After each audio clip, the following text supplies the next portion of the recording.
An insect crawls up a hemispherical surface very slowly. See the figure. The coefficient of friction between the insect and the surface is 1/3.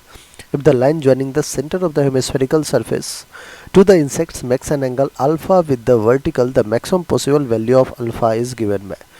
बच्चों अगर अपन देखें तो insect यहाँ पे है, इस इंसेक्ट पे एक नॉर्मल रिएक्शन फोर्स लग रहा होगा, ठीक है, और एम जी वर्टिकली डाउनवर्ड होगा। इस एम जी का दो कंपोनेंट है, एक दो अलोंग द इंक्लाइन जो कि हो जाएगा एम जी साइन अल्फा, और एक perpendicular to the incline that is M G cos alpha.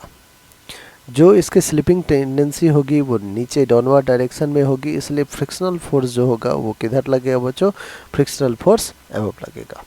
अगर इक्विलिब्रियम कंडीशन है तो आप कह सकते हैं जो limiting frictional force that is maximum value of static frictional force is equals to M G sine alpha, is equals to M G sine alpha, and normal is equals to M G cos alpha.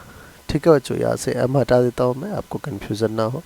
तो frictional force जो है M G sine alpha को balance करेगा और normal M G cos alpha को balance कर रहा है। अब एफ एल को हम क्या लिख सकते हैं, mu into N is equals to M G sine alpha.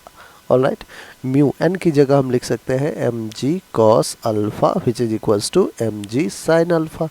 अब बच्चों एम जी कैंसिल आउट कर देगा, mu is equals to sine alpha upon cos alpha that is tan alpha हो जाएगा। ठीक है, म्यू क्या हो जाएगा, sine alpha upon cos alpha that is tan alpha. Mu की वैल्यू कितना है, 1/3। So 1/3 is equals to tan alpha. अब देखिए टैन अल्फा तो 3 है, 1/3 नहीं है, है ना। तो अब ये बच्चों ध्यान समझिएगा, 1/3 अगर टैन अल्फा है तो क्या इसको reciprocal 3 is equals to tan को इन्वर्स करेंगे तो कॉट अल्फा हो जाएगा। तो 3 इज इक्वल्स टू क्या हो जाएगा, कॉट अल्फा।